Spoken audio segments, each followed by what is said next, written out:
here with the Bartholomew County Public Library. I want to let you know that our program is being brought to you by the Friends of the Bartholomew County Public Library, and you can support the Friends by buying books in their ongoing book sale at our main library in Columbus and at our Hope Branch Library. Enjoy the show. Hello, Bartholomew County Public Library patrons. Welcome to today's Facebook premiere event for Cody Clark's A Different Way of Thinking. In today's performance, Cody will combine magic, comedy, and storytelling to share what living with autism is like for him. Cody is here with us in the comments section today, and after today's performance, he is happy to answer any questions you have about magic, autism, and life. Cody is a 27-year-old professional magician and autistic self-advocate from Louisville, Kentucky. He shared the Louisville Palace stage with none other than Lance Burton, won the Society of American Magicians 2017 Rising Star of Magic Award, and he was featured in the hometown newspaper, the Courier-Journal. So, would you please put your virtual hands together for none other than Cody Clark? Hello, everybody. My name is Cody Clark, and I want to thank you all so much for tuning in to my acclaimed autism advocacy magic show, A Different Way of Thinking. Yes, give yourselves a big hand that even though I can't hear it, I appreciate it very much nevertheless. In today's show, we'll be combining the arts of magic, comedy, and storytelling to share what living with autism is like for me.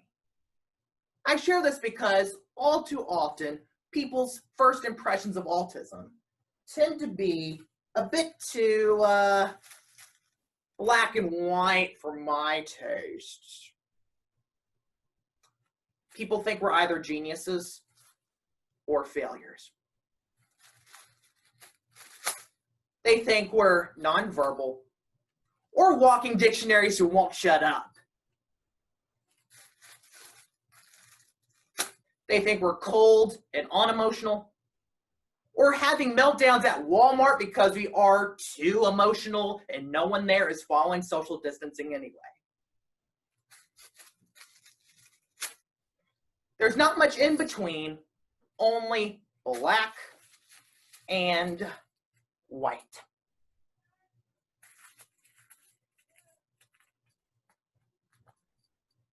Until you have, from the comfort of your own home, a different way of thinking about autism. Then you'll see it as really a magical, colorful, and quite diverse spectrum full of some of the best people you will ever meet. We are all as different as the many colors of this rainbow. We do share a lot of common struggles though. Some struggles with social skills, not necessarily being able to do skills at the same time that everyone else does. There are a lot of common problems we have, but also a lot of common positives, especially our tendency to be obsessed with the things we like, to the point we become experts who make ourselves lots of money. Looky here, kids. It's a genuine quarter. Good for one gumball that has been in the gumball machine for years. Possibly longer than you've been alive. I'm just kidding. Even the kids watching know this is not much money. I will say, though, I'm not entirely kidding. I'm just as greedy as all of you tuning in.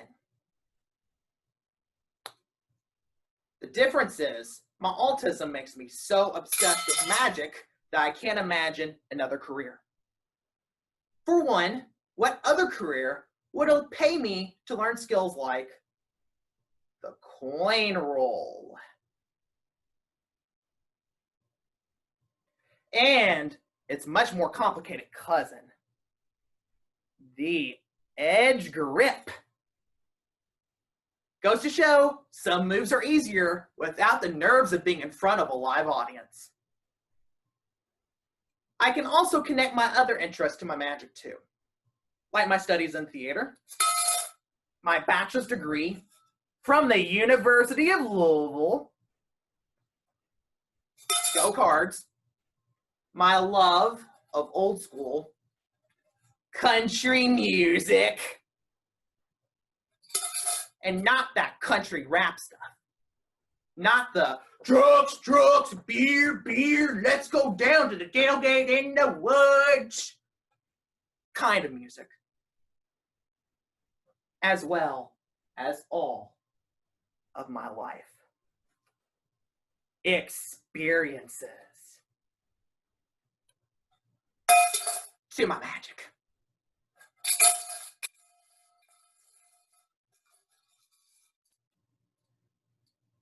Thank you. I am far from the only autistic person to take such a path in their lives. Some of y'all might know that Dan Aykroyd is on the spectrum too. And he says it's the reason he's always been obsessed with the paranormal. Which the kids know means ghost and stuff. They're all over Netflix. He combined that obsession with the one we know him better for, his comedy, to make the hit movie Ghostbusters, which gave Dan some much needed spare change. $295 million worth. Money we all could really use. For once, emphasis on all. There's also Susan Boyle, who was the second place winner on America's Got Talent years ago. She has Asperger's and she loves to sing, particularly in her church's choir. She sang only in the choir though because of her anxiety. Until Britain's Got Talent came calling. Simon Cowell had a Simon scowl. But when she sang her heart out, it turned into a rare Simon smile. And Susan gained a few friends. 10 million friends. Meanwhile, I can't even get a text back, even in the midst of a pandemic. Last is Temple Grandin, who is the professor of animal sciences at Colorado State University. She's written many best-selling books linking work with animals to her autism. And she is the first self-advocate, the first person with autism to share about it from her own perspective. Gee, who would have thought to ask us? She's inspired a lot of people, just like.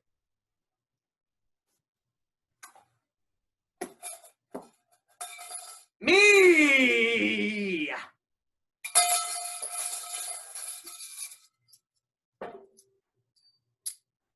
Our autistic obsessions help us interpret a world that does not always dance to the beat of our own drums. Through our obsessions, we find wisdom. Earn lots of social skills. And stand to earn lots of cash.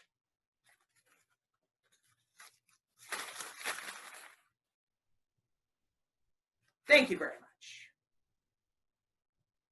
Now, on June 22nd, 1993, I was born to my loving parents, Andrew and Christy Clark, who were overjoyed to now have a baby boy in their family, along with my twin sister. At 15 months of age, though, I randomly quit responding to my name. They thought I might be going deaf, so they took me to the pediatrician, who said I was actually on the autism spectrum. They were told to prepare for the worst. They were told I would probably need to be in assisted living all my life, that I would never get married, have children, hold down a job, much less be a professional magician making his living with virtual magic shows right now. But worst of all, they were told I would probably never say, I love you to them. For them to hear that, I can only imagine how they must have felt. I can only imagine they must have felt very empty.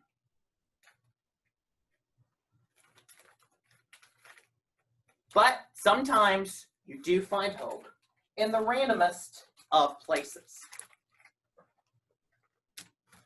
My parents were trying to figure out what to get me for my 3rd birthday. And since I was still nonverbal, I couldn't just tell them. They had to guess. They made their guess, and somehow they knew that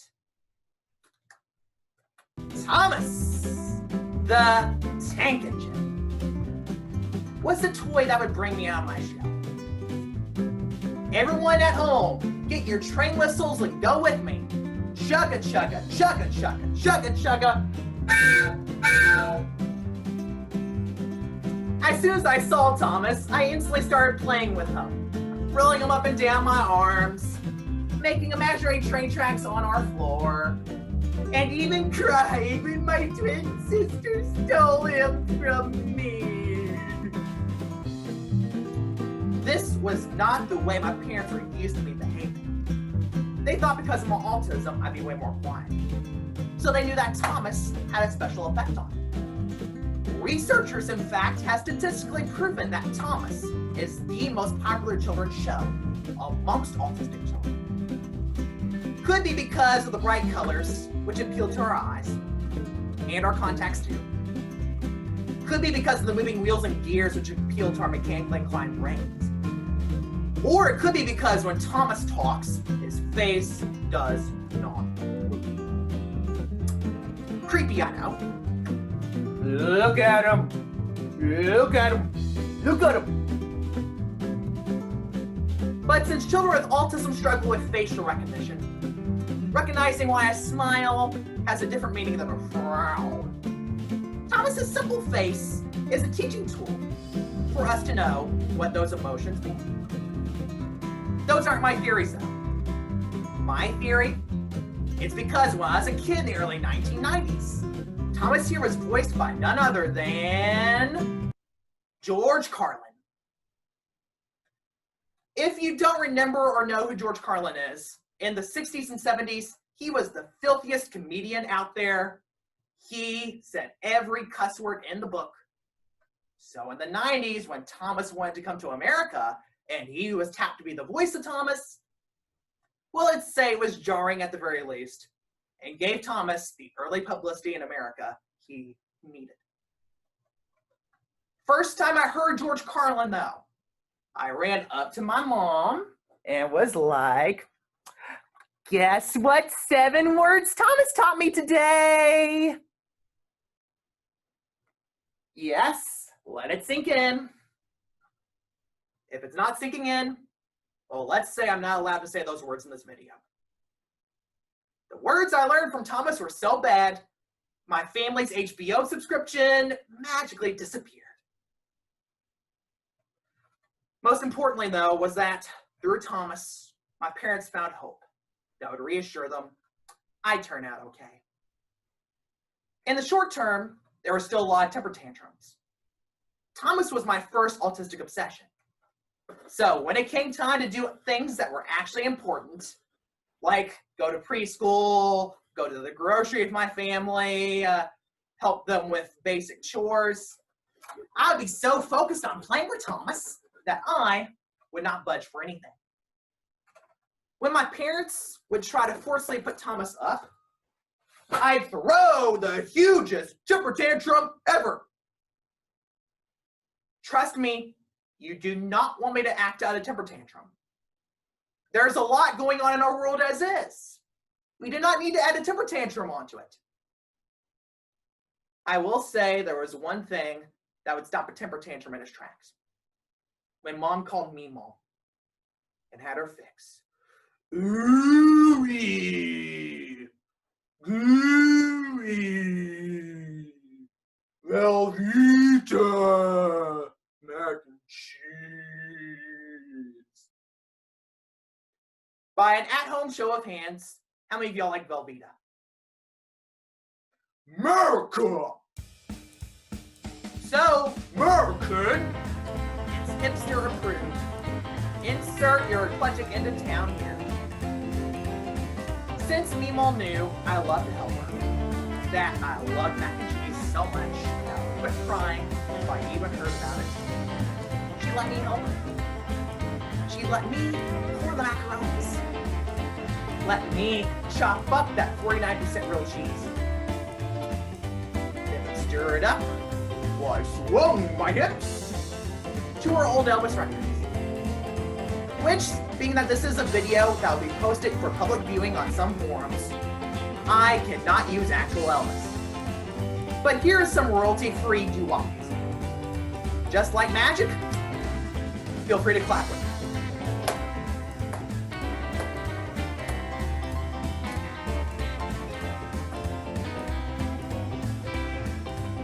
Dance with me. Your moves don't have to be good because I don't see them anymore.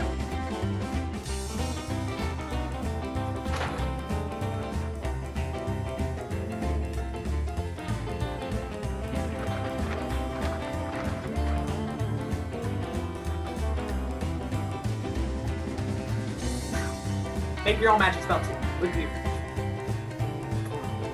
I think that we have done it. Ah! Awesome.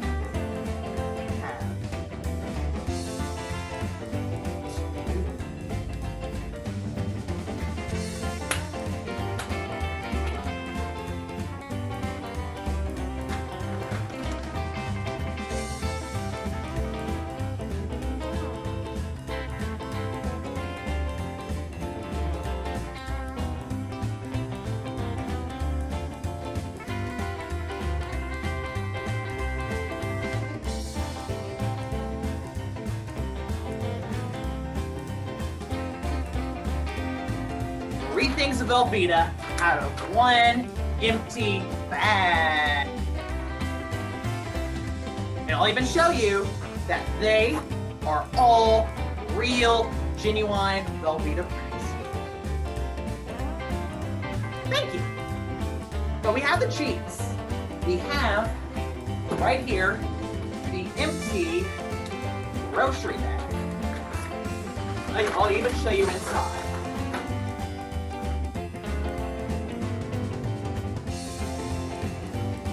Can any of you all tell me what's missing? Listen.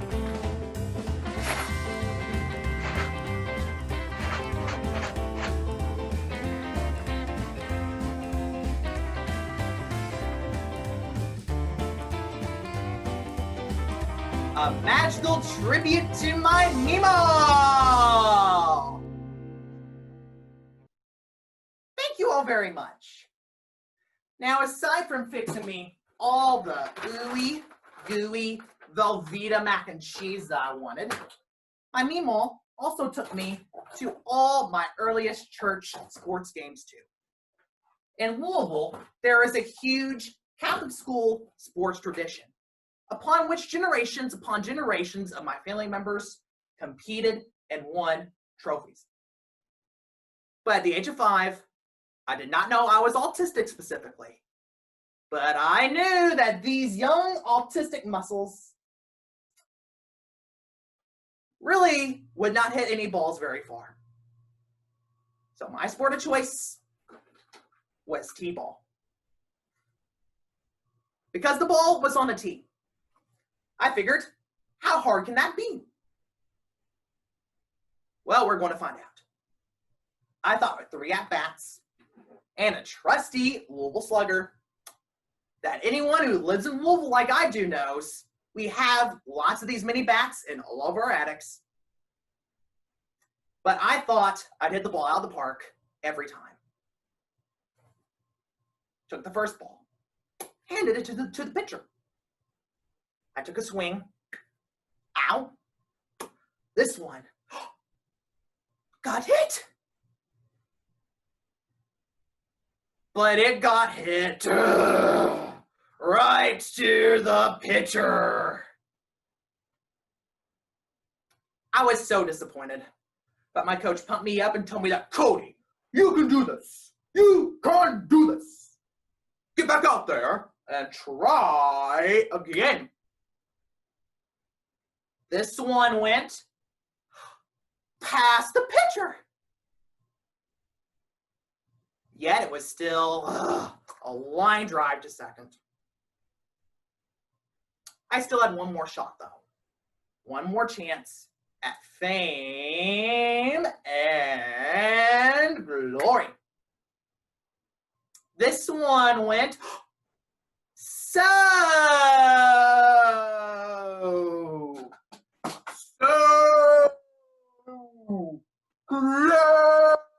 close.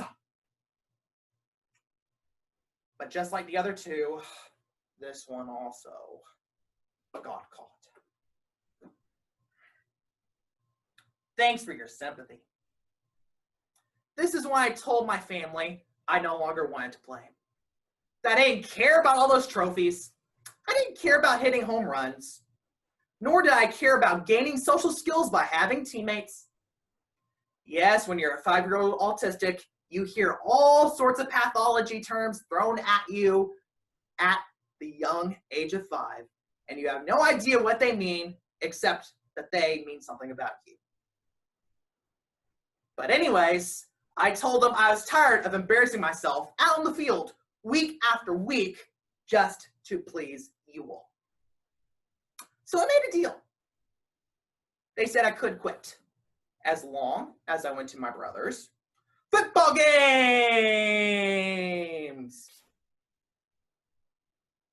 What? Oh, and my sister's basketball games.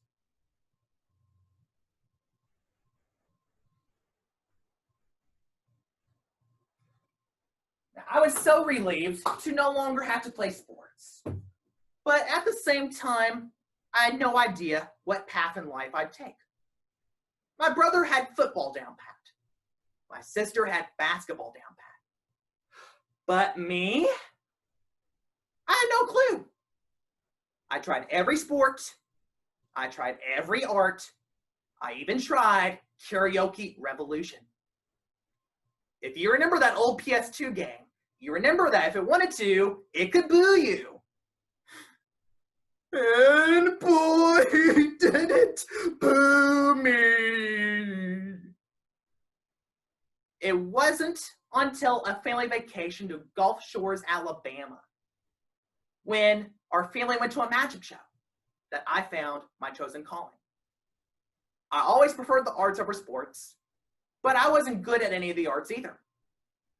Until this magician, Bart Rocket, called me up on stage, had me pick out a girl from the audience, had her get in the box, handed me the blade, cast the magic spells, and then told me to push it down and separate the boxes.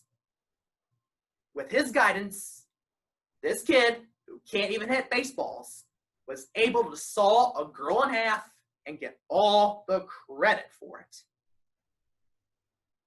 That moment was so empowering because it made me feel like I could actually learn to be good at something. So I went home, read all the magic books at the library, joined the Louisville Magic Club, and soon declared to my parents, I no longer like trains. I love magic now. And magic is what I want to do as my career. Since they figured this was my newest dream, they gave me some advice. They said a dream is a lot like a piece of rope. Actually, they did not say that. I had to write my way out of a plot hole. But just like a rope, a dream appears to be nice and solid. It appears to have everything all together. But just like a rope, a dream also has fears, which threaten to cut into it. For me, it's the fear of failure. The fear that no matter how many magic shows I do, no matter how many books on magic I'd read, that I would not succeed as a full-time professional magician. That fear cut into me. What's worse is I dwelled on that fear. I dwelled on it till it stuck out like a very sore thumb. That is why I learned it's not a matter of succeeding or failing, but rather you have to fail first in order to succeed. You have to learn what to do. You have to learn what not to do. You have to learn through trial and error. And after a few years of that, your dream will be restored.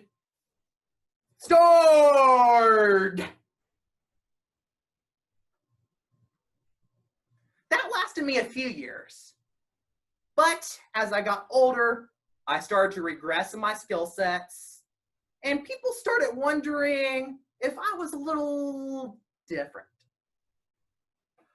Although my marginal popularity from doing magic shows in middle school did spare me from a few wedgies. I emphasize only a few wedgies. I wasn't sure whether my audiences could tell I was autistic, and whether they thought I was more of an Andy Kaufman-like stage character who was hipster approved, or if I was not talented whatsoever. That fear cut into me.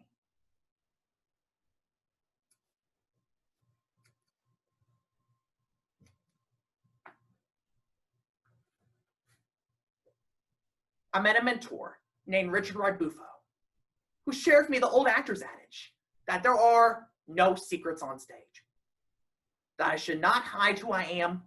I should embrace it.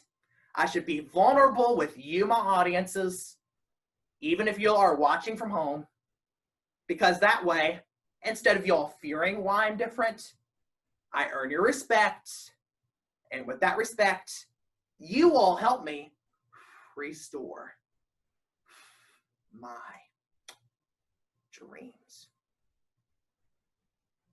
Thank you. Even though we are separated by a screen, I still want to help you all out too. I want to help you overcome some of your fears and live out some of your dreams. So I want you to think of some dreams you have for a moment. Think of some dreams, any dreams. You do not have to say them out loud. Just think about them. And some fears that stand in the way of them. I will tie 2 fear knots representing those fears. Think about them as I tie this first knot. Fear not. Think of them some more as I tie this second knot. Forget me not. In a perfect world, I'd tell you to be careful with the scissors and cut these yourself. It's not been a perfect world for a few months, unfortunately.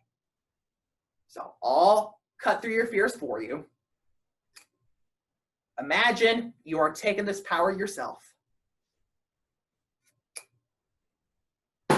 And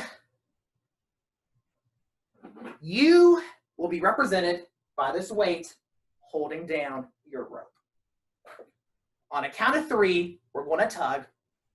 And as we tug, your fears will pop right off. Ready? 1, 2, 3. Just like magic, your fears have fallen right off, even from the comfort of your own home. I'm very proud of you all. You deserve a round of applause. With my dreams restored, I went to high school confidently, doing magic for anybody who would watch. There was still one dream I'd yet to achieve that I really, really wanted to. I wanted to be in a relationship. You've seen me by now. You know that I'm someone who's full of love, and I feel I'd make a great boyfriend. I can't really speak for myself, but I feel like I'm a loving, caring, giving person. But the problem was, it didn't seem like anyone I had asked out at high school yet had agreed. I had a hard time finding someone willing to give me a single chance. Until I went to my twin sister's volleyball games. There, I met a teammate of hers who was very, very smart, very friendly, very outgoing, and easy to talk to about anything and everything. I noticed how she interacted with her classmates and teammates, and how non-judgmental she was, how open-minded she was, and best of all, she was really, really pretty. By the time I had to leave that game, I had so much fun getting to know her that I did not hesitate to ask her for her phone number. To my surprise, she gave it to me. We really became close friends over our junior year of high school. By the time I was a senior, I built myself up. I built up the courage to give her my heart. But my nerves tore into me. My nerves convinced me the thought of dating her was too good to be true. Since I chickened out of asking her out, another guy asked her out first. I later found out that that relationship became abusive. And all these circumstances combined made me sadder than I ever was before. How could I be so confident on stage, yet so inconfident in person? This is when I started to wonder if there were just some things in life that magic simply could not fix. I try my best. I try my best to repair things. I try my best to mend the mess, to ask for forgiveness, to tell her that I really liked her this whole time. But you saw already how I had a table out, yet those pieces still fell to my floor. It was the same thing in real life. I fell flat on my face, only to find out that she never liked me like that in the first place. I had no idea whether I'd recover, whether I'd heal all these broken pieces. Until I realized maybe I don't need to fully heal them. I can either take those pieces and let them destroy me, or I can take those pieces and turn them into something quite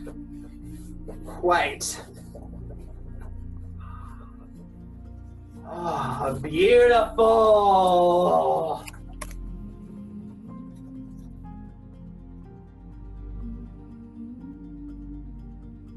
It is when you find beauty in broken pieces that you're finally able to thrive in life. Because you're no longer dwelling on your mistakes, no longer dwelling on what's broken, no longer dwelling on what a symptoms list tells you can or can't do, but you are making steps. You are making progress. You are sharing your struggles so that people can help you out, so that you can thrive, and so that you and those around you can start embracing your different way of thinking. Thank you. My name is Cody Clark. Thank you for letting me share my heart with you. If you want to learn more, please go to codyclarkmagic.com or email me anytime at info@codyclarkmagic.com. Thank you, and may you stay safe and healthy.